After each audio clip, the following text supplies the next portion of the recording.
I think we're live and ready. Welcome to our April 16th Library Board meeting. Let's start first with taking attendance. Do we have anyone on the phone today? No. No. Okay, we'll start over here. John Rodenbiker. Wanda Minglecook. Kristen Schipper. Amy Oren. Jenna Reno. Paul Jensen. Perfect. Okay, our first item is, can we get approval of the agenda? Do we have a motion for approval? I move approval of the order of the agenda as presented to us today. Okay, any second? I'll second. Okay. Any discussion? No? All in favor, say aye. Aye. Aye. Any opposed? Okay, we'll move on to item number 2, minutes of our March 19th meeting. Do I have a motion for approval? I'll make the motion to approve. Okay, Second. wonderful. Any discussion? All those in favor? Aye. Aye. Any opposed? All right, moving down. Number 3, do we have public comment today? No? Okay. Then let's move to number 4. We have staff report with Megan. Hello. As always, my report is in your packet. I'll just highlight a few things. We're currently hiring for an outreach associate. This is one of the staff people who coordinates deliveries to the nursing homes in the area. That was supposed to close last Thursday. It is still open till this Thursday. So if you know anybody looking for a part-time job, it's a really rewarding position because you get to know the residents because you visit every month. I also want to mention that we had 3 staff members attend the Public Library Association conference in Columbus, Ohio earlier this month. More restrictions are coming to Hoopla. As you might remember, we reduced the number of checkouts at the beginning of the year, but the costs are still going up. So at the beginning of next month, people will only have 4 checkouts a month. And then we're also instituting a cost cap, so anything that costs the library over a certain amount just won't show up in the app anymore. So that's like per item, not like your total as a person. Right, it's taking how up- much those items cost the library. If there's anything over that price point, it Okay. just, people won't even see it as an option. What are those items typically that are usually higher price items? Some of the bestsellers, some of the newer things, some of the movies, which Okay. hopefully will, they can access those through Canopy. They won't necessarily know that something is there just because of the nature of Right. things. So it's not saying like this is blocked because. of Right, this. it just Okay. won't exist. exist. Yeah. Got it. There are some libraries that have like monthly or daily caps for the library system. So like only 200 things can get checked out that day. And then once it reaches that, nobody else can. We want to avoid that if at all possible, just because that's, if you're awake at midnight, you get first dibs. And then if some of these other libraries are hitting that cap at like 9 in the morning. So then Yeah. nobody else can check out through the day. So they want to avoid that. So Yeah. we'll just go out to, we're down to 4 checkouts. And again, that starts beginning of May. Okay. A kids event that I want to highlight is the Readers Theater event that I have in my report. It's really neat. A local author got a grant from the Arts Partnership and wrote a play, and the local kids are taking part in that production. So it's next Saturday, April 27th. It's for kids in grade school up to 7th grade. Kids can register online. It starts that morning at 10, where they'll come decide who's doing what role. Like the older kids who are better at reading will do the speaking roles, and then there's other roles for younger kids. Then they'll rehearse and kind of read through it, break for lunch, and then come and do a performance at 1. There isn't any memorization. Kids will still be reading from the script, so it's not so stressful. And then if kids are not the performing type, there are opportunities to work on like sets and costumes and things like that. So if kids are interested in that, they can contact the children's librarians. Cute. This weekend, the 20th, we're hosting a craft supply swap at the main library. We did this last year and the community room was full of stuff. We've gotten a lot of donations already. And if you donate early, you get first dibs at coming in and picking the best stuff. You get to go in a couple hours early before it starts. And then there's another swap next month, May 20th, this time for plants and at the Carlson branch. They'll accept seed packets, propagated houseplants, divided perennials, whatever you got. And if you don't have anything to bring in, people will still get to take something home. And then one last reminder is that we're still accepting submissions to the Northern Focus Photography Project. Those are open through the end of May. Do we have any questions at all for Megan? Thank you. Thank you.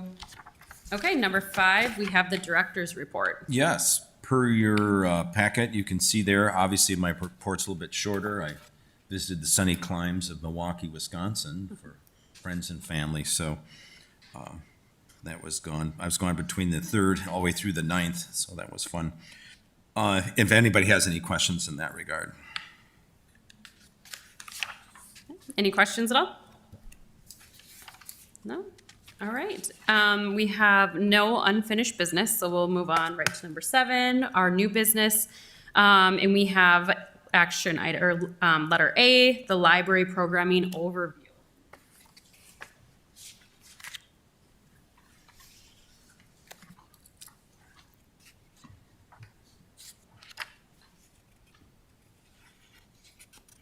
Okay.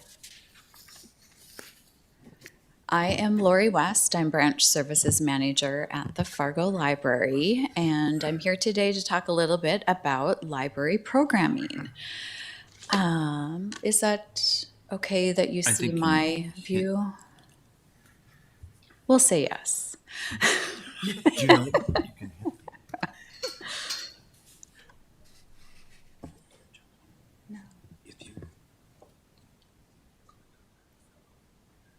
want to see my notes.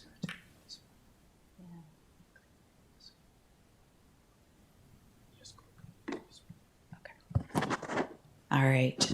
We're going to do this. We're good. Okay.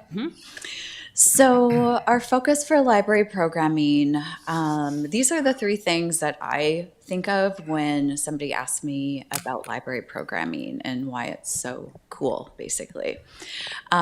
It's free. We don't charge admission. We don't charge for supplies. If you're coming in for a workshop to learn something, we're going to provide everything you need for that. Not many places can say that. You know, there are classes and workshops all over, movies, different things, but you might have to pay a small fee. Everybody is welcome. We do not limit who can attend our events. You know, we really focus on Fargo community. Obviously, we're Fargo Public Library, but non-residents, non-card holders are welcome to attend any of our events. And then I always think about community, not just who we serve, the community, but there are a lot of people that really make some important connections at our events as well. We will see like traveling nurses come to a book club and they're just trying to meet somebody, you know, get to know people in the community and stuff. So those are 3 things that really come to mind for me when we talk about why we do our programming. So a year ago at the April board meeting, I double checked, we approved, you guys, I don't know, some of you, approved the programming policy. This is on our website. If you haven't looked over it, it really has why we do what we do, how we do it, our guidelines and everything in there. I did pull out a few things. So just why the programs are so important to our community. So it allows us to highlight and promote our the library, our services, collections. We do stuff for all ages, for all backgrounds. You know, we do a ton of stuff for kids as well. It'd be fun probably to bring in Amber, our head of children, sometime to talk about those things specifically. We want equitable engagement to our community. We want to provide opportunities for civic and social engagement, promote early literacy, again, with our children's programming, and then for people of all ages, those lifelong learning opportunities. We want to provide a destination for people to come and spend time together, have those social interactions, and facilitate partnerships with other organizations in the community. So this is super, super brief. We have a checklist that we actually go through, which is a couple pages long. But just be aware, when we are planning for events, we are thinking 6 months out, sometimes a year out, depending on the event. We are looking, obviously, we got to find a date. Well, is the room available? Is it the Fargo Marathon? And we don't want to like compete with that. You know, you're just really having to think of a lot of different things. You're looking at the budget. Are we going to pull in somebody from, you know, outside the library to present? Do they have a fee? Will we give them an honorarium? There's all sorts of graphics, poster, that sort of thing that has to be made as well. We have to have proper logos, and we have a great community relations specialist, Melissa, who helps coordinate all of that stuff. Different staff members help with those graphics and posters. We use Microsoft products as well as Canva, which is wonderful for a lot of that stuff. We have to get stuff on our website, on the calendar of events. I know Megan helps a lot with some of that stuff. Decide if we're going to have registration for it, just all sorts of things. And then, of course, as the events get closer, you have follow-up to do, and you just have to prepare yourself. I mean, it could be a book club you're doing. So obviously you have to have your book read and your questions ready. So just kind of depends on the level and what type of event you are doing. And then of course we all have other job responsibilities too. So we got to fit this in and use our time wisely.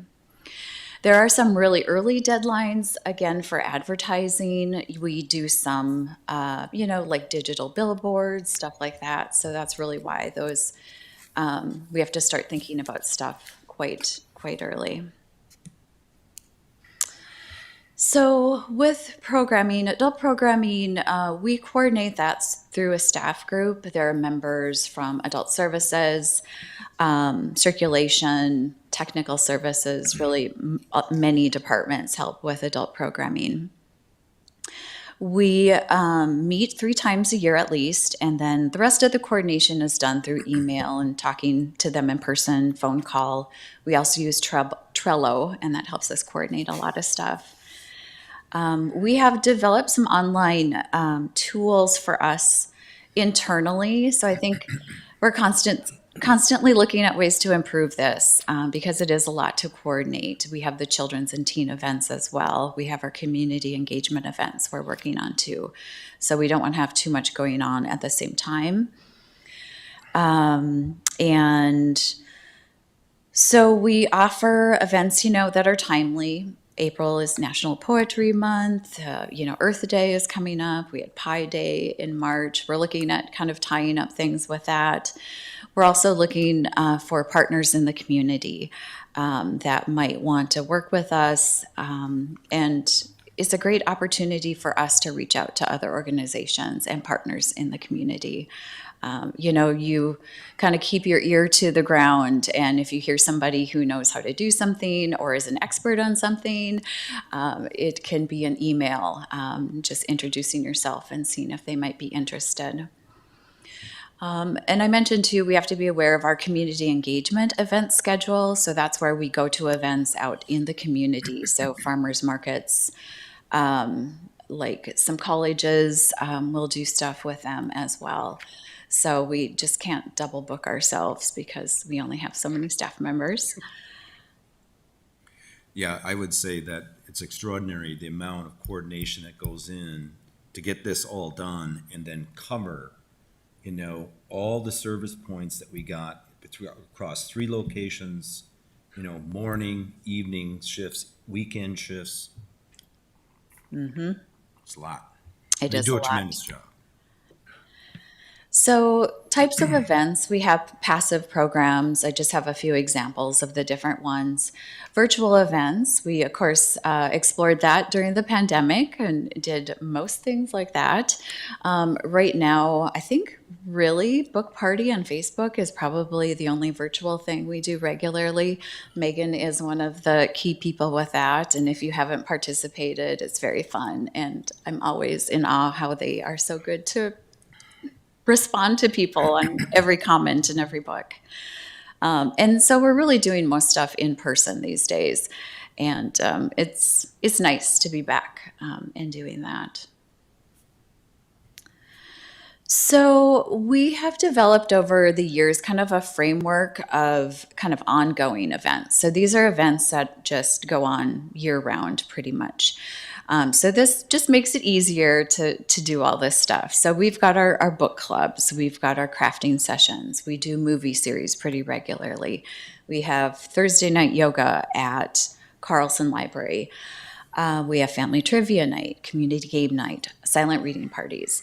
So those are all kind of always in the works by those point people. They're working on getting those, but they're also, of course, coordinating and checking calendars and whatnot. And then we do have a framework of annual events that are ongoing. Again, this is a partial list. So these fit into those other things, so with our book clubs and all that other stuff. So Northern Narratives, Northern Focus is going on right now. Traditionally, we've had our jazz concerts in October, so we got back to that last year. We have a learning garden at Carlson, our One Book, One Community project. I tossed our volunteer fair on there. We just had that. Kiki and Sarah, I think, were the point people, and it was super successful. We had more organizations interested in having a table to, have people stop by and visit about volunteer opportunities with them. So we had more organizations than tables available. So we are definitely going to be offering that again. The one thing I would say, special thank you to Michelle and the Friends. When you see those lists of, and their support financially for those, it's been tremendous over the years. So thank you to the Friends. Yes, for sure. So with all of this framework and we've kind of built up, then we're fitting in other things like our Pi Day celebration, educational presentations, like our recent NDSU lecture series installments we've had. They were on AI and disaster planning. And really it rounds out a pretty full calendar of events with the children's stuff and the teen stuff. So really my last slide is why it's successful, I feel. Creative library staff, 100%, number one reason. We have super talented staff. They have great ideas. We work together really well. We collaborate really well. So that is, again, number one. Secondly, support from the Friends of the Fargo Public Library. They cover so many things. If you've gotten your annual report, check out their page. It lists everything that they have supported us for programming. It's amazing, and we do thank them for that. Support from the community. We do have people reach out to us and want to do something with us. So we know that, that's a great thing to have. And they might be wanting to do a program with us. They might want to have us for a community engagement event. And we get those calls pretty regularly. And I wish we could do every single thing, but of course we can't. So we do have to pick and choose. And then lastly, feedback we receive from people who attend. Really, that is very rewarding to hear from people as well. But they're looking for more. They give us ideas of, it'd be fun. I've always wanted to take a class on this, or have you ever reached out to this organization? So those are really the keys to why we do it, and why I think we do a pretty decent job at it. And that's all I have. If you have any questions for me or Tim or Megan or anyone, please let us know. Any questions? No questions. I just want to recognize the diverse and very interesting programming that you are able to pull off with the resources that you have, and absolutely a tribute to the staff. So thank you for sharing this with us today. Yeah.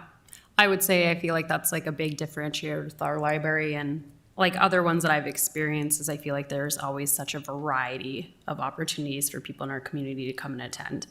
And I frequently ask the children's librarians if they'll just plan my kids' birthday parties because they're always amazing, the events that they put on. Side job.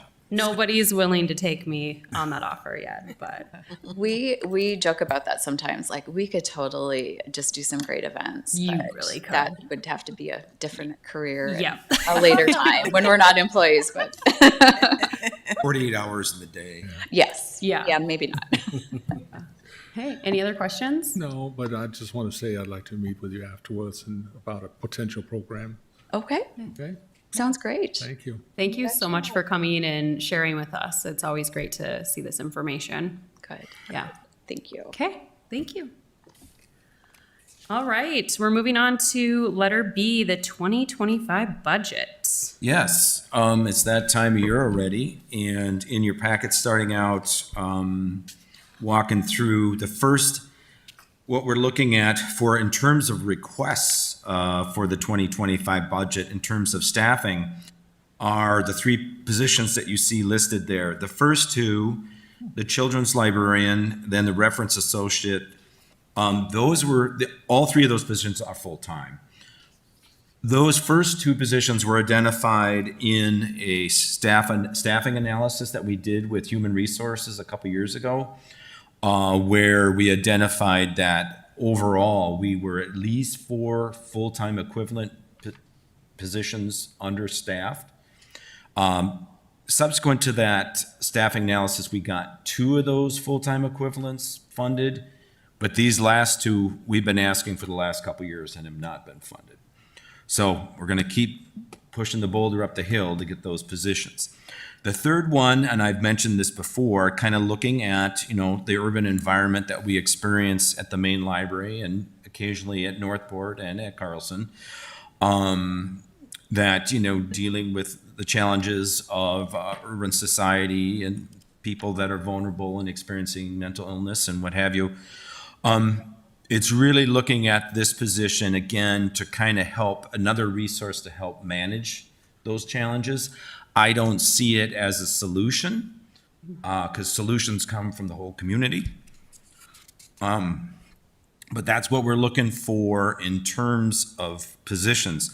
In terms of capital outlay, the repurposing of the main coffee space, that was identified in the facilities master plan that we completed a little while ago. So we're really looking forward to that. If it gets funded, it'd be wonderful because you can see there, actually taking that empty space and, getting the gender neutral restroom, the nursing space and laundry unit for cleaning wiggle room items, which are much loved, to the point where they do need washing. And so that's very much needed. In terms on the revenue side, very minimal, but certainly fines and fees, we're looking at basically, unexpected activity around 25,000. State aid per discussing that with the state library, just over around 110,000. And based on a 12-month look back in terms of miscellaneous revenue rate around 7,000. On the next page is kind of the detail of the individual budget lines that we're looking in terms of increases. Some highlights there. You can see the marketing line, we're looking to get an increase of around 9,000. That was a cut that took place back in 2020 per COVID. Now, obviously, per Lori's discussion, marketing is extremely important to us in terms of all these programs and how we get it out to the public. Along that same line, going down to program materials, again, that $5,000 that we're asking for was, again, cut back in 2020. We're trying to get that reestablished based on, just trying to get us back to 2019, essentially, per that line item. The big request, again, that you see is books and periodicals, and again, kind of per Megan's discussion and the discussion at the last meeting in terms of the kind of models that we're looking at in terms of pay for e-content and just overall costs in terms of physical items as well, and keeping up with the demand has been, that's a challenge. If you don't have additional resources, then the kind of changes that Megan mentioned become even more onerous. So there's some highlights there. I don't know if anybody has any questions in terms of the different aspects of the budget that we're looking to be asking for in 2025, but I will try to answer them. What's the difference between the books and periodicals? Like lines that look, Oh, just in terms of those terms, what does that mean? well, like there's two lines that are the. Oh, or one is three. broken out for the 7012, that's Carlson, and the 7016 is Northport. Oh, got it. Okay. I'm sorry if I didn't explain that. Yeah, no, that's okay. Okay. Okay. Any questions? Initial questions? So I just have a question. So this is over a 10% increase of last year's budget. I mean, historically, what has your prior year budget versus what you're requesting, has it been around that? I think, like anything else, it depends on the year and what has happened. I think what's extraordinary about this is that we're still trying to get back to some of those lines back to 2019, Okay. which has been that cut. I think the other one that's driving it is obviously the demand with e-content, the cost that's involved with that we have. In other words, it's our job to identify what kind of resources can to meet the needs that we're seeing, that we're being demanded of in terms of collections. So whether it gets funded or not, I think it's important to communicate, based on what we're seeing in terms of demand, that we're trying to keep up with the demand. So, and, having had that conversation with staff, when we're looking at books and periodicals, and it's like, should we even ask? Well, I said, well, if it's an honest assessment based on what we're seeing, with Hoopla in that environment, with Overdrive in that environment, it's our job to identify the needs, communicate those needs. Obviously, hires up, they have to find the economy across the whole city, all the departments there is, but I think it's important that we continue to do the math to understand where we need to be. Okay. I have a question about the positions. Can you tell me more about what the children's librarian and the reference associate do and where the demand is coming from, or where those? I think on the children's side, it's continuing to maintain presence at at least the two locations, maintaining the level of programming, the additional aspects in terms of collection development, and that kind of thing. The reference associate, that is absolutely a key position to cover all the service points, adult service points, main reference, Carlson reference, that adds up in a hurry. That's a lot of hours.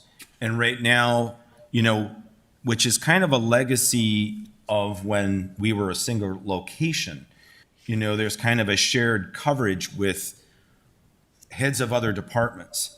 Our head of, collection development technical services spends some time up there.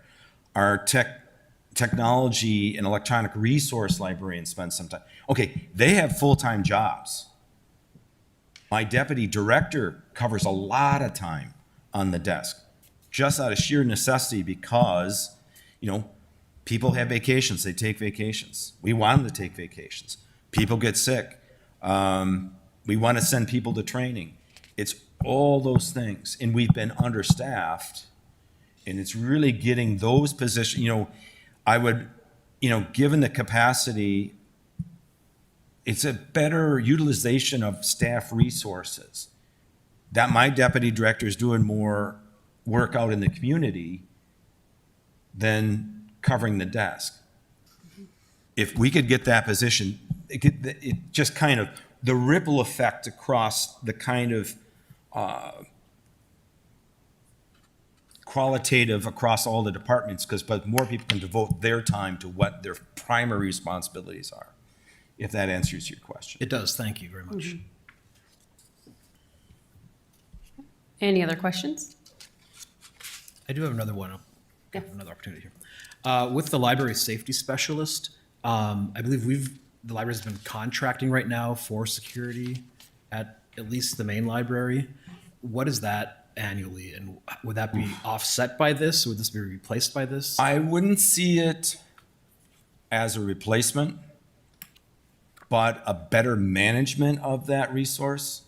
In other words, instead of me coming and going, kind of trying to do my job and pay attention to what might be going on and being called out or whatever, not that I won't make myself available, but I would really see the library safety specialist as the primary contact with the contract security people, making sure they're doing their job, Okay. educating them, saying, no, I need you downstairs. Put your phone away, walk around a little bit, you know?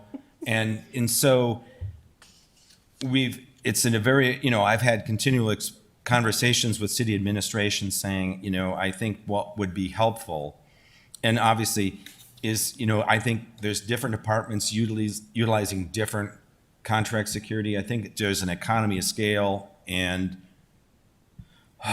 better return on investment, I think that could be achieved if they went out on a full RFP and got a larger company coming in. I think that's a direction they're going to go. So I hope for that. And in terms of this position, it's really trying to get the most out of that investment by making those folks do their job every darn minute that they're in the building.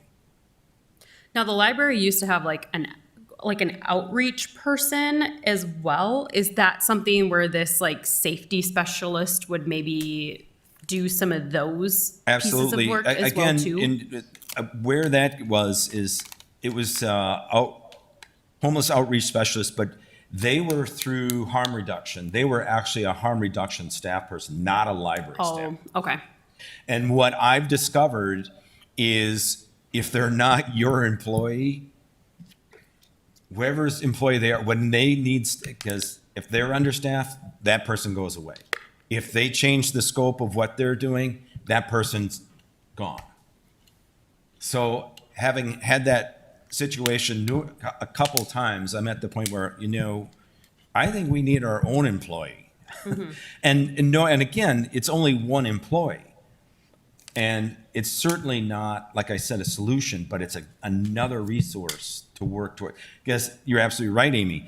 I would see this person really liaisoning with harm reduction, PD, mobile outreach, contract security, library administration, facilities, all of those people, and kind of bringing kind of a group approach to it.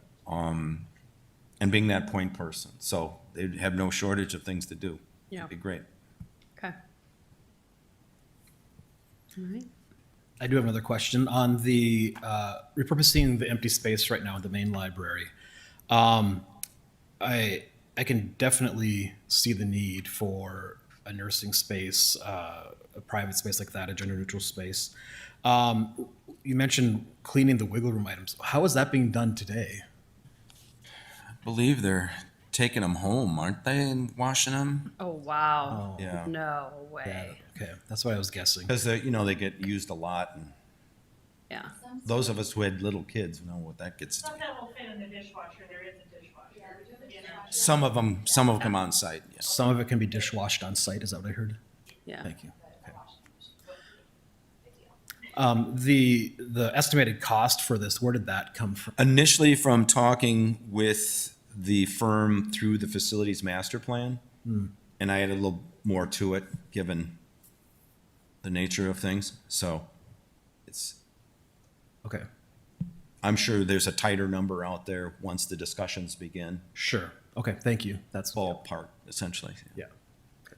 There's not been a bid for this at this point. No, Nothing like that. No, This would need to be- this is where this is just asking, saying, hey, this is the capital project, the one-time big project that we really want to get done for 2025. I think that'd be a great addition to the main library.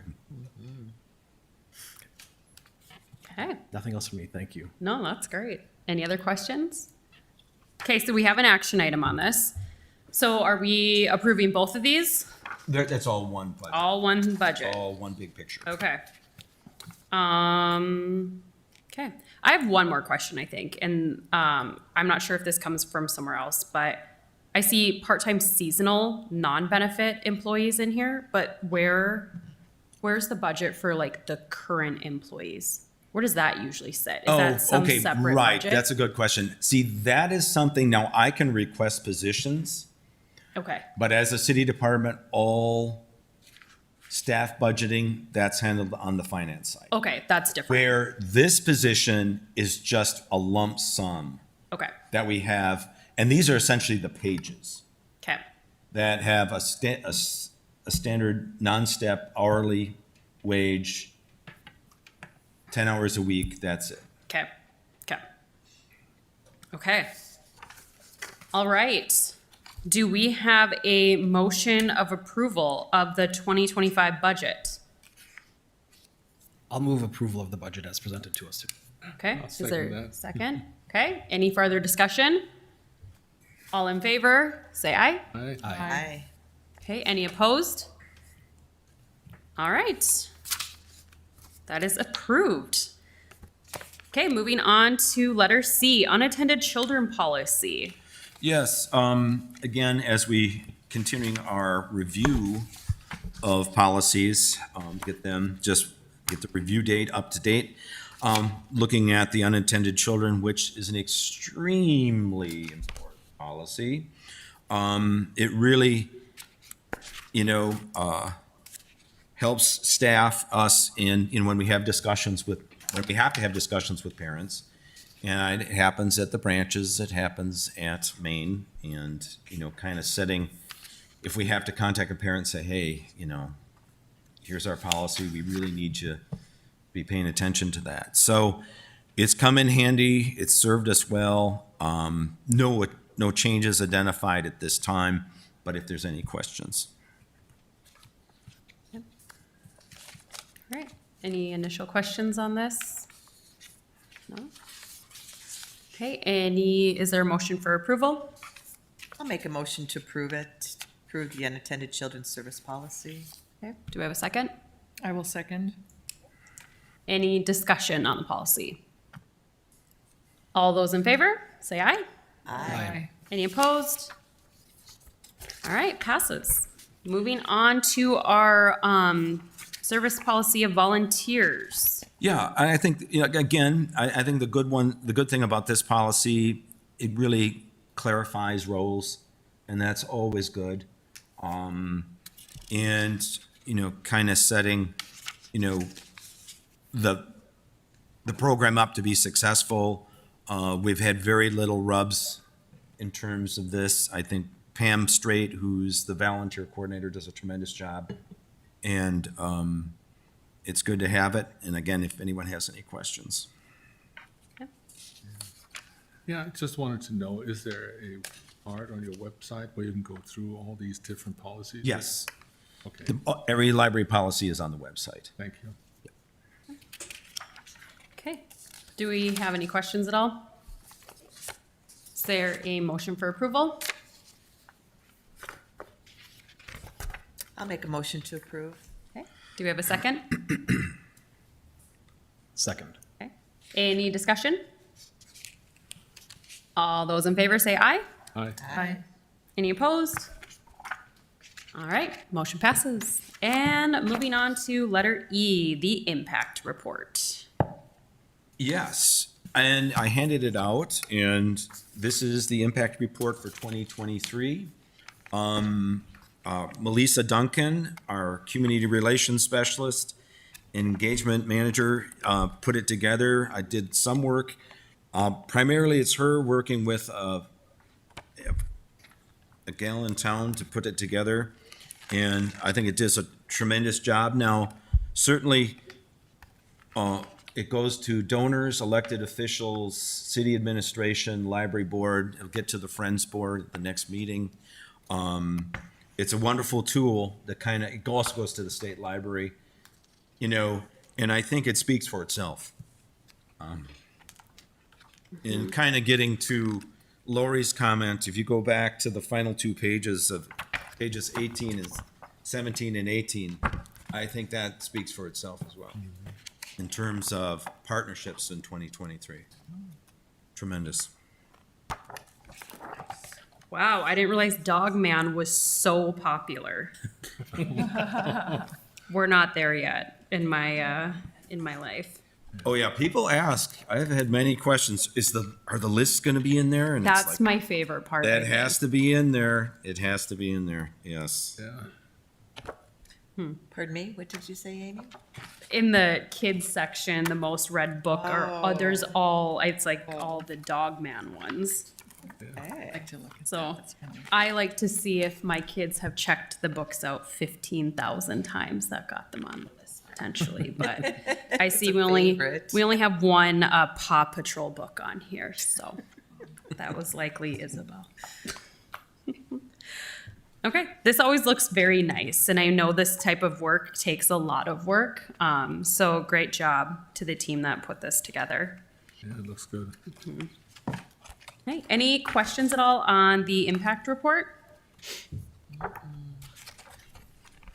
No. Okay, then we'll move on to number 8, the statistical report. Yes, per your packet, March usage, very good numbers across the board. You can see in terms of attendance, up 18% over last year, March. Year to date, we're up 14%. And then underneath that, you can see the attendance increases in terms of programming over last year. Year to date, it's up 41%, so we're excited about that. Again, volunteer hours are up. Internet sign up is up. Year to date, 24%. Web activity is up 16% year to date. In terms of overall circulation, over March of last year, that's up almost 9%. And then year to date, over 23 is just over 12%. So we're excited about that. Any questions on the usage? Okay, how about the financial report? Looking at the donation summary on the revenue side, we received kind of a anonymous $486 donation in unrestricted and then restricted. You see that $3,488. I'm glad Michelle's here. Thank you to the Friends for the Little Arts Day funding. Summer reading program was a big chunk at $2,787.50. And also a $300 gift from the Edith Cook family for large print for Carlson on the revenue side. On the expenditure side, you can see the $495, that equals $260 for Crafternoons. Thank you again for Friends, and $235 for summer reading program. 210 there. 110 of it is like a $10 for a Rotary book for discussion, and then 200 for the children's collection from Donna Heineck. And the $30, again, thank you to the Friends for staff recognition.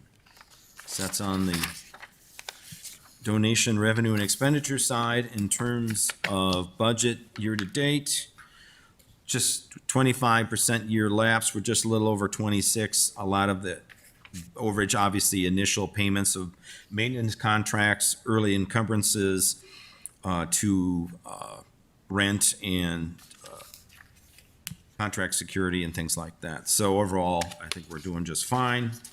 In terms of revenue, you can see that at the very end, year to date through March, just over $9,000. So little here, little there on the revenue side. Okay, any questions on the financials? All right, and then number 9, Friends of the Library.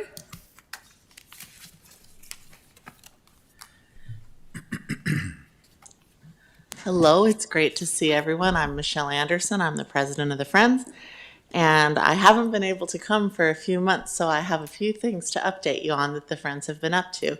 First, we're going to go all the way back to December.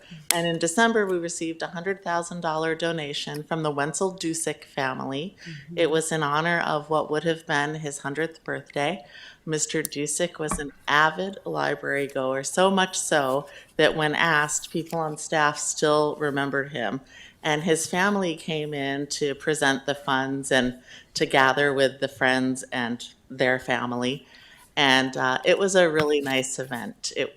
Everything that the library did to recognize Mr. Dusick, Tim took the family on a tour that was like, they loved it. I got emails thanking us multiple times from multiple people. It was really great. And it certainly was the largest donation the Friends has ever received. So we're very grateful to him and to his family. Next, some of these things you're going to have already heard about. We attended the Fargo Public Library's Volunteer Fair and echo that it was a success. We found some people who are interested in the work we do, and we're always happy with that. We also applied for a grant recently through the Fargo Moorhead Area Foundation. We have not done that before. We requested $10,000 to cover two things. Our single biggest expense is our bookstore manager. And so we asked for funding to cover that position, which is open right now. So if you know anyone looking for a part-time job with a flexible schedule, working with a fabulous Friends board and large group of volunteers, this is the job for them. Please send them our way. And then we also found some people interested in doing other things with us at the volunteer fair, which was fantastic. We have a book sale coming up, and it's a different format than usual. It is a pack-a-sack book sale, and it will be in June 6th, 7th, 8th, the weekend after the summer reading program kickoff. So that's that. And then today is National Librarian Day. Last week was National Library Week, and I am not a librarian. I'm just a library lover and a book person. So as a gesture of admiration and respect for all the Fargo Public Librarians, the Friends delivered a small treat to each librarian at all 3 locations with a quote from Timothy Healy, who was a past president of the New York Public Library. And the quote is that the greatest asset of every library goes home each night, and that is the library staff. And so we put together little gift bags with a sticker and a book and some chocolates in that quote. And I'm going to run back to my seat after I answer any questions, but we made a little mini version of that gift bag for each of you guys too, just to say thanks for the work you do. Wow. Any questions? Yeah. Any questions at all for the Friends? So No this- questions for me, thank you. Oh, I have a question. The pack-a-sack, is that like where you just fill up a bag and for one? Yep, that's what it's Okay. going to be.